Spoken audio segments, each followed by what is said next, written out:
Productivity and procrastination. Except for starting with the same letter, you will probably not categorize those two in the same place. Yet, I'm going to show you in this video how those two opposites can actually support each other and help you work faster. While productivity is pretty self-explanatory, let's take a look at what procrastination really means. To procrastinate in general means the action of delaying or postponing something. If we look at the daily task each one of us has, we can sum them up in three categories. The first one would be the important one, like studying for an upcoming test, paying the bills, or keeping a promise we made with someone. The second would be something we consider important to us and still necessary to some degree, like working out, meeting up with friends, or pursuing hobbies. The third one would be those unnecessary things we don't really need to do, like spending time on our phones, playing games, or watching TV. And even though that third one is something we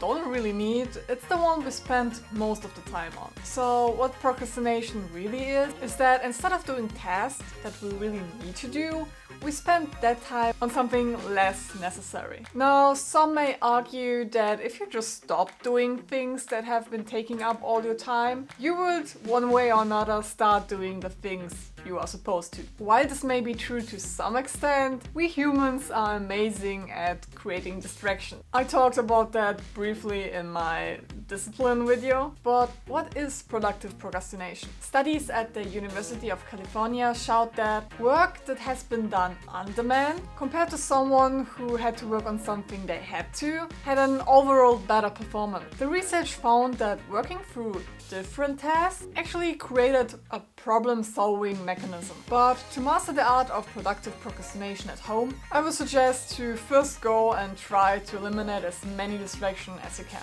This could either be by turning off the internet, making designated time slots in a day for those unwanted tasks, or just starting by doing simple ones. Let me give you an example from my life. I'm enrolled in a correspondence college where I get my textbooks and scripts sent home to me where I have to study them on my own. If you're interested in that topic, I made a whole ass video about it, so please check it out after that. To stay productive without those factors like deadlines, stress, or other people kind of motivating me, I had to make designated work hours for myself to stay motivated. In those hours, I treat myself as if I'm working for someone else and have to finish my task. So the first thing I do in that time slot is to write everything down that I have to do on this day. After that, I make a small note about the importance. So I categorize it in something really important, like homework or paying a bill or something like that, and easier ones. For example, if my big goal on one day would be to finish this YouTube video, I will probably start by cleaning my desk. This will then lead to me sorting out through documents and letters that I haven't been putting away for a while. So while in some way I am procrastinating in doing this video,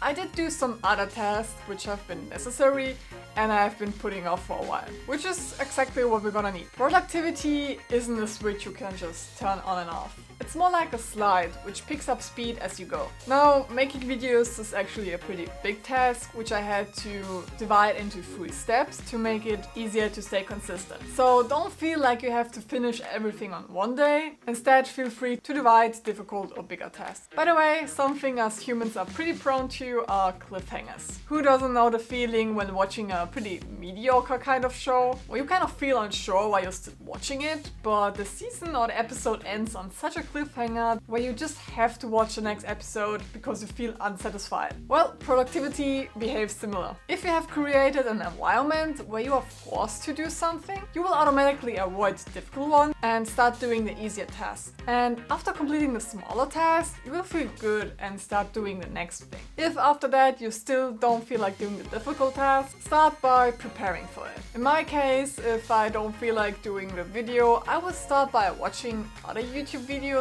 around my topic, because just collecting the information will sometimes give me motivation as well as already enough material to sit down and write my own script. Of course, putting this whole thing into practice depends on your balancing between work and free time. So after completing something difficult, don't feel bad to give yourself some break or a reward. And that's it. To sum it up, first, make an environment that won't distract you with third category things. Second, make yourself a list what you need to finish by the end of the day and start with the easiest. And third, divide difficult tasks in smaller ones and use cliffhangers like breaks to let your mind think about it to gather more ideas and motivation. Thank you all for watching. If you liked this video, please give it a thumbs up and subscribe, and I will see you all next Wednesday. Ciao!